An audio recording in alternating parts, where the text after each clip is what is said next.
قال الله تعالى في كتابه المجيد والفرقان الحميد وقوله الحق وأصدق الصادقين واعتصموا بحبل الله جميعا ولا تفرقوا.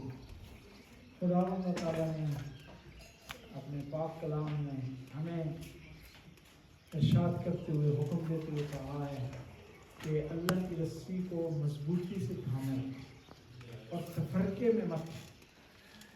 خدا تعالیٰ نے انسان کو خلق کیا اور خلق کرنے کے بعد جہاں اس کے لیے طرح طرح کی نعمتوں کے انتظام کیے وہاں اس کے لیے ہدایت کا انتظام.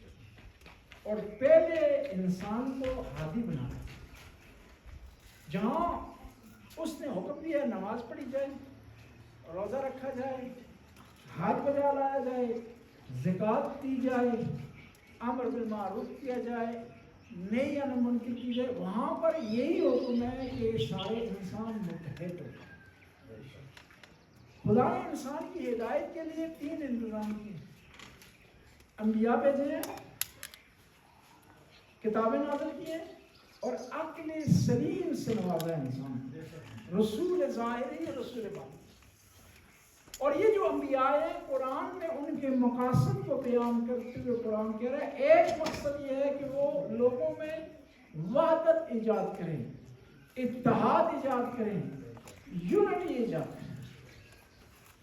بس جب خلقت کا انسان کی مقصد اور ارسال رسول کا مقصد یہ ہے کہ وحدت ہو اور یونٹی ہو, تو ہم اپنے آپ کو مسلمان کہتے ہیں, اپنے آپ کو نبی کو امتی کہتے ہیں, قرآن کا ماننے والا کہتے ہیں. اور یہ کیسے ہو سکتا ہے کہ ہم نبی کو فالو کریں لیکن ہماری سیرت میں, ہماری روزمرہ زندگی میں, ہمارے اقوال میں, ہماری گفتار میں نبی کی سیرت میں, نبی کے ہمارے نبی اور گزشتہ انبیاء ان کا ایک ہی مقصد تھا انسانی ہدایت, اور ہر وہ کام کرنا جو انسانیت کی فلاح و بہبود کے لیے, اور ہر وہ کام کرنا جو انسانوں کو جوڑے آپس میں.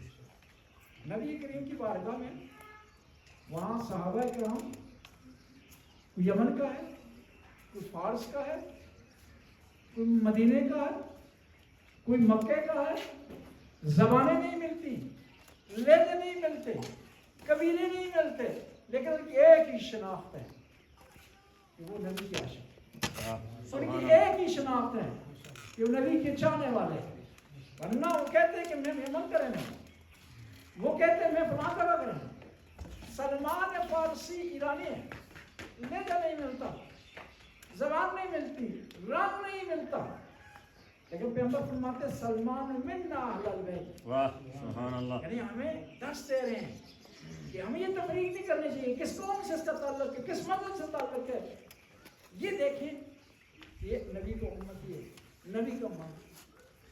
حالانکہ پیغمبر نے اس معاشرے میں وحدت قائم کی, اخوت قائم کی, بھائی چارہ قائم کیا, جہاں پر لوگ انسانیت پر ناز نہیں کرتے تھے, اپنے قبیلے پر ناز کرتے.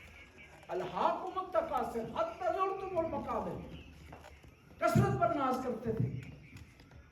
بیٹھے ہوئے تھے سلمان, تو کچھ لوگوں نے طنز سے کہا سلمان ہم نے تو اپنا شجرہ بیان کیا, حسب نسب بیان کیا, تو بیان کر تیرا شجرہ کیا ہے, تیرا حسب نسب کیا ہے. تو بڑا پیارا جملہ کہا سلمان نے کہ میرا تعلق ایسے شجرے سے ہے, ایسے حسب نسب سے ہے جس کا کوئی ثانی نہیں. کہا میں غلام تھا, خدا نے محمد کے صدقے میں مجھے آزاد کر دیا, میں کچھ نہیں تھا, مجھے سب کچھ عطا کر دیا. تو ہم اس نبی کے ماننے والے ہیں, اس نبی کی اطاعت کر رہے ہیں. دیکھیں نا دنیا میں ڈاکٹروں کی اطاعت بن رہے ہیں, ٹیچرز کی یونین بن رہی ہیں, پولیس کی یونین بن رہی ہے, لیکن یہ کیسے نہ ہو کہ وہ جو کہ نبی کو ماننے والے ہیں, اس خدا کو ماننے والے ہیں, جو دلوں کا حال جانتا ہے, جو دلوں کے راز جانتا ہے, جو آپ کی نیتوں سے واقف ہے, اس کے ماننے والے متحد نہ ہو, یونٹی قائم رکھیں. دیکھیں اگر اتحاد پر آپ آئیں گے نا ساری دنیا کو اکٹھا کر لیں گے. اور کمال متحد ہونا ہے, تو فرقہ بنانا کمال نہیں ہے. دو ہیں ہمارے پاس پاس کریکٹر ایک آدم کا اور ایک شیطان. آدم نے کوشش کی متحد کرنے کی, شیطان نے تفرقے کی کوشش کی. حتیٰ تفرقے میں اتنا آ گیا کہ اس نے کہا کہ میں اور ہوں, یہ اور ہے, میں آگ سے بنا ہوں, یہ مٹی سے بنا ہے. اس زمانے میں تفرقہ ڈالتا ہے یہ کہہ کر کہ میں زیادہ نبی کے قریب ہوں وہ کم ہے, تفرقہ ڈال رہا ہے. یہ کہتے ہیں میں زیادہ اہل بیت کے قریب ہوں وہ کم ہے, یہ تفرقہ ڈال رہا ہے. بڑا پیارا جملہ کسی نے کہا کہ پوچھا ہے کسی سے, بتاؤ کہ شیعہ اور سنی, میرا کربلا کے بعد سوال کا رخ تبدیل ہو گیا ہے. شیعہ سنی کی بات نہ کرو, کربلا کے بعد دو ہیں, حسینی اور یزیدی. حسینی اور یزیدی. اور جس طرح احمد شاہ صاحب نے کہا ہمارے معاشرے کا مسئلہ یہ نہیں ہے کہ شیعہ سنی ہیں, ہمارے معاشرے کے مسائل اس سے بڑھ کر ہیں. مسلمانوں پر ظلم ہو رہے ہیں, ہم نہیں بول رہے, ہم تفرقے میں پڑے ہوئے. ہمارے بچے نماز نہیں پڑھتے, غلط کام پہ لگے ہوئے ہیں, نشے پہ لگے ہوئے ہیں. ہماری مشکل یہ ہے, ہماری مشکل یہ نہیں ہے کوئی شیعہ سنی. ایک آدمی نماز پڑھتا ہے وہ ہمارے لیے امپورٹنٹ ہے.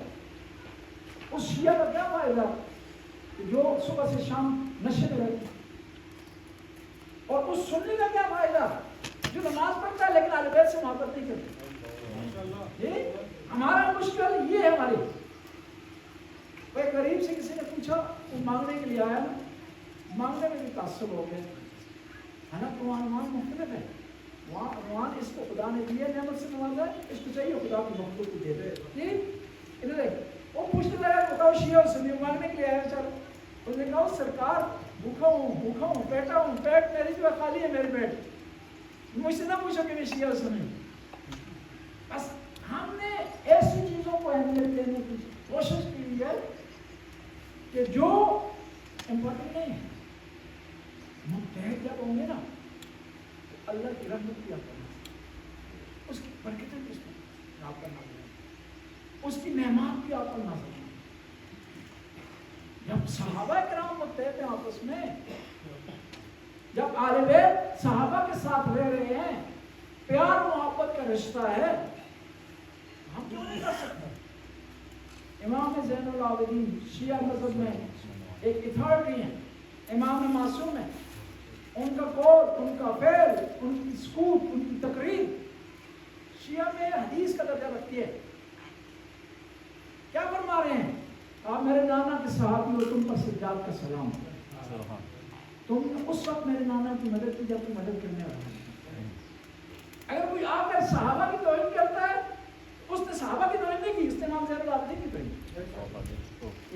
اس چیز کو دیکھنا چاہیے کہ نہ وہ 2370 کو اچھا میں پھر فرماتے ہیں کہ میرے نانا کے صحابی ہو, تم نے وہ کام کیا جس میں تاریخ کو تم نے پلٹ دیا.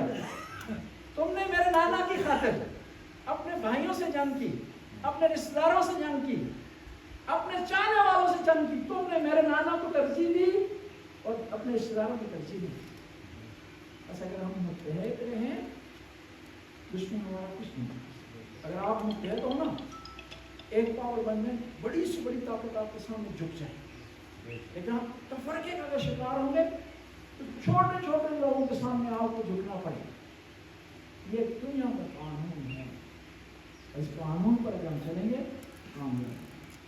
خدایا ہمیں اتحاد اتفاق کی وجہ سے مالا مال کرنا, ہر وہ کام کرنے کی توفیق عطا فرما جس میں اتحاد اتفاق کا علت ہے, اور ہر اس کام سے پرہیز کرنے کی توفیق عطا فرما میں اتنا اتفاقی کے سبب بنتا ہے.